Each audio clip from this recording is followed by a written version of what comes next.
어느 주날 밤 부모님은 시내 밖으로 나가시고 집에 혼자 있었어요. 저는 친구 집에서 하룻밤 자고 오는 길이었고 현관 앞에 도착했고 그리고 얼마 지나지 않아 친구로부터 전화를 받았어요. 그것이 그날 밤의 마지막 평범한 사건이었어요. 옆방에서 동생이 비디오 게임을 하고 있었고 격정적으로 게임기를 두드리는 소리가 났습니다. 저는 거실을 천천히 돌아다니면서 무선 전화로 통화를 했고 주방에서 전화를 끊었습니다. 그리고 집 어딘가에서 나는 높은 톤의 끼익거리는 소리를 들었습니다. 전 어디서 그 소리가 나는 것인지 확인하려고 집안 곳곳을 살펴보았지만 찾을 수 없었습니다. 그 소리는 1분 정도 계속되었고 갑자기 핸드폰이 울리기 시작했습니다. 그런데 핸드폰이 울린 장소는 부엌이 아니라 싱크대 앞 맞은편 화장실이었어요. 핸드폰을 받았지만 아무런 대답도 없었습니다. 그래서 저는 핸드폰을 껐고 그 전화를 끄자마자 윗 다락방에서 크고 무거운 물체가 질질 끌려가는 듯한 소리를 들었어요. 저는 소리를 따라 방을 천천히 둘러보다가 물침대가 있는 부모님 안방에서 벽 너머로 소리가 들리는 것을 확인했어요. 그 소리는 순간 멈췄고 갑자기 전화가 다시 울리기 시작했습니다. 이번에는 제 친구로부터 걸려온 전화였고 자초지종을 설명했더니 친구가 조심하고 경찰서에 전화하라고 얘기해 주었습니다. 전화를 끊고 저는 물침대 위에 누웠습니다. 그때 문을 두드리는 소리를 듣고 재빨리 대답했지만 거기에는 아무도 없었습니다. 동생인가 싶어 동생을 불렀고 대답이 없어 동생 방으로 급하게 뛰어갔지만 동생 방에는 아무도 없었습니다. 오히려 침대는 깨끗하게 정리되어 있었고 게임 콘솔도 TV도 켜져 있지 않은 상태에 잘 정돈되어 있었고 심지어 플러그도 빠져 있었습니다. 동생이 숨어서 방을 청소했다고 하기에는 숨을 장소가 없었습니다. 아무리 생각해도 분명히 20분이나 넘게 동생이 게임하는 소리를 들었고 그런데 내가 지금까지 혼자 있었다고 생각하니 묘한 기분이 들었습니다. 전화벨이 다시 울렸지만 그 소리는 내가 분명히 방금 놓아둔 자리가 아니었고 내가 처음 놓아두었던 부엌에 있었습니다. 무슨 이유에선가 전화가 한번 끊겼고 다시 전화를 받고 나에게 일어났던 자초지종을 설명했습니다. 그리고 노크 소리가 들렸고 나는 문 앞으로 다가가서 두 번째 노크가 들릴 쯤 바깥을 조심히 내다보았습니다. 하지만 거기에는 다시 아무도 없었습니다. 현관 밖으로 나갔지만 누군가 도망치는 모습은 볼 수 없었어요.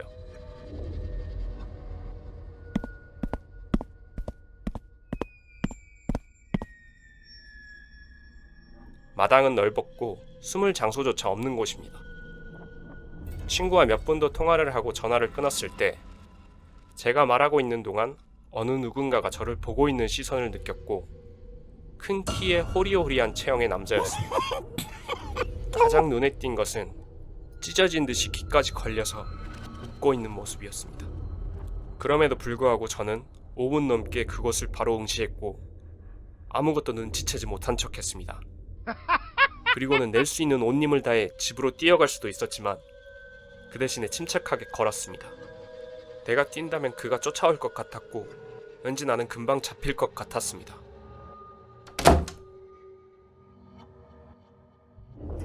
나는 밤새도록 바리케이트를 친 채 뜬 눈으로 밤을 새웠습니다.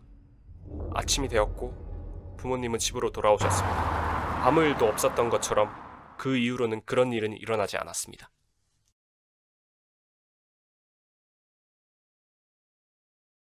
이 낯선 남자와 처음 마주친 것은 약 7년 전의 일입니다. 그날은 평범한 여름날이었습니다. 전 끔찍한 유년 시절을 보내진 않았지만 좋은 유년 시절을 보내진 못했어요. 어머니께서는 우리를 먹여 살리기 위해 애썼고 우리는 정말 조그마한 방 2개짜리 집에서 살았어요. 우리 가족은 어머니 남자친구, 남동생 2명, 저를 포함한 5식구였습니다. 우리 엄마와 남자친구는 밤에 일하셨고 그래서 저녁에 2 형제를 보는 것은 저에게 달려있었죠. 어느 여름날과 다름없는 어느 날 친구들과 같이 숲속을 산책하거나 공원에서 놀며 평범한 아이들처럼 하루를 보냈죠. 주로 집에 가서 동생들을 볼 때까지 공원에서 시간을 보내는 게 하루 일과였죠. 우리는 동네를 돌아다니고 누군가가 두고 간 농구공을 가지고 놀고 평범한 아이들처럼 수다를 떨며 시간을 보냈습니다. 우리가 나이가 들면 무엇을 할 건지에 대해 이야기하기도 했죠. 오후 3시가 다 되어서야 벤치 옆 농구장에 앉아있는 남자를 발견했어요. 곧 집에 돌아갈 시간이 다 되어가고 그 남자로부터 이상한 낌새를 느꼈기 때문에 우리는 집에 돌아가기로 했어요. 우리 집은 큰 도로 근처에 있습니다. 집에 도착하니 어머니께서 저와 아이들을 위해 남은 음식이 있다고 알려주셨어요. 그리고 나서 어머니는 일하러 가셨습니다. 우리는 하루의 대부분을 실내에서 TV를 보거나 비디오 게임을 하며 시간을 보냈어요.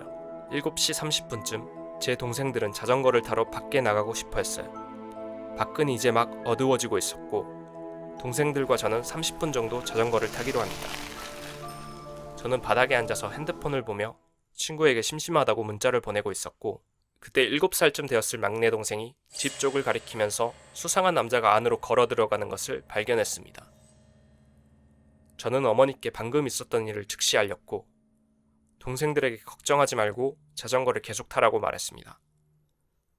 어머니께서는 경찰에 신고했고 5분도 지나지 않아 경찰들이 출동했습니다. 그들은 집을 샅샅이 뒤졌지만 아무것도 찾지 못했죠.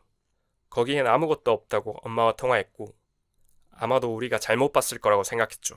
동생들과 집으로 돌아와 아이들을 소파에 앉히고 TV를 켭니다. 시간은 빠르게 지나갔고 벌써 9시 30분이었기 때문에 동생들을 재우러 방으로 들어갔습니다. 저희의 모든 옷이 한 옷장에 있었어요. 옷장방에 불을 켜서 바닥에 쌓아놓은 옷더미를 정리하고 있을 때 깊은 숨소리가 들렸어요. 처음에는 그냥 잘못 들은 거라고 생각했고 계속해서 동생들의 잠옷을 찾고 있었습니다. 동생들의 잠옷을 꺼내고 형광등 줄을 당겼을 때 방 한 구석에서 사람의 기척이 느껴졌어요.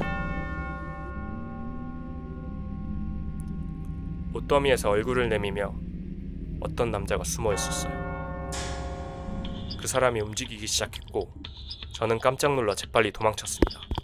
그가 옷장에서 나오려고 하는 소리가 들렸고 전 복도를 따라 뒤도 보지 않고 도망쳤습니다.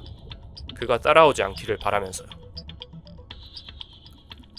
전 거실에 도착하자마자 동생들의 팔을 잡고 집 밖으로 뛰쳐나갔습니다.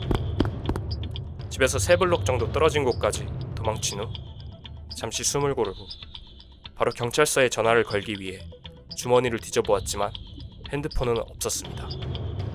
소파 위에 놔뒀나 봐요. 그래서 동생들에게 꼭 붙어 있으라고 얘기한 후 이 한밤중에 동생들을 이끌고 걷기 시작했습니다. 경찰서에 도착했고 경찰들은 바로 어머니에게 전화를 했습니다. 경찰들이 우리를 집에 데려다주고 어머니께서는 일찍 퇴근하셨습니다.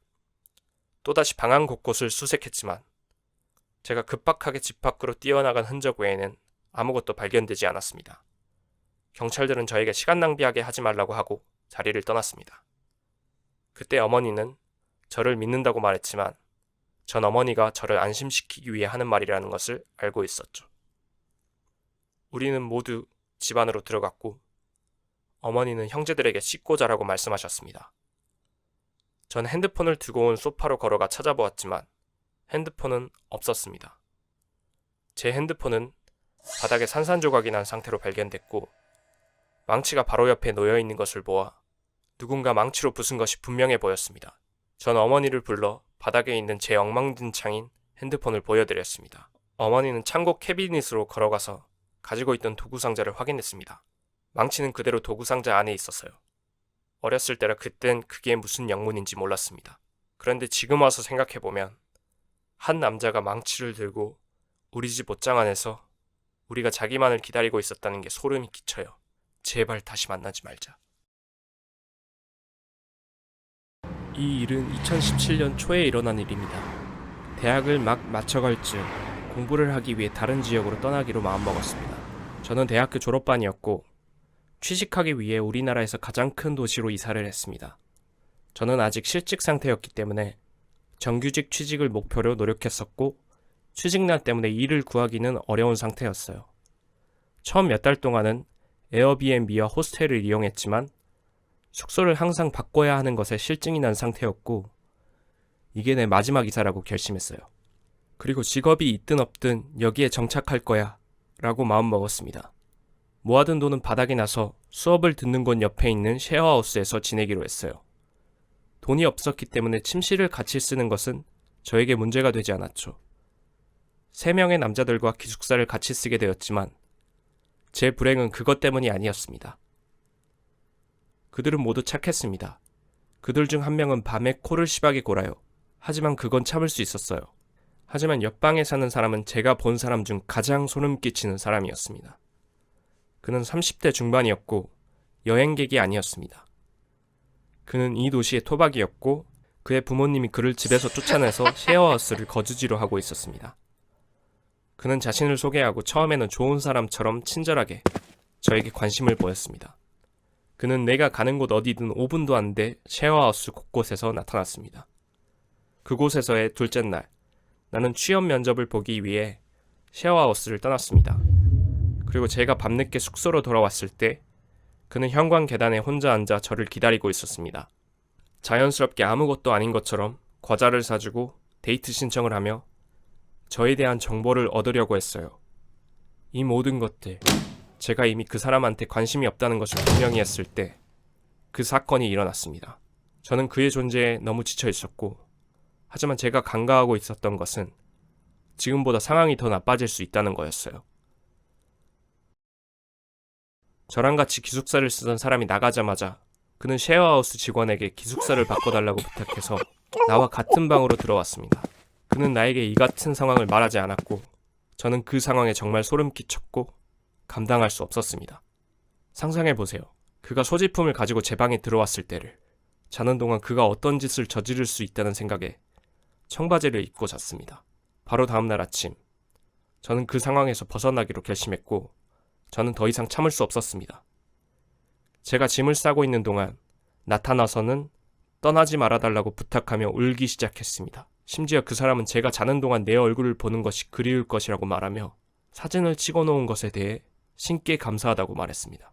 저는 침착하려고 최선을 다했지만 제가 자는 동안 제 사진을 찍었다고 말했을 때부터 너무 소름이 끼쳤습니다. 저는 핸드폰 사진을 보여달라고 소리쳤고 그 즉시 모두 삭제해버렸습니다. 제가 전날 밤에 자고 있던 사진이 모두 찍혀 있었습니다. 이 소름 끼치는 일을 카운터에 보고하지 않은 게 정말 후회가 되네요. 다시는 어느 곳에서라도 마주치지 말자.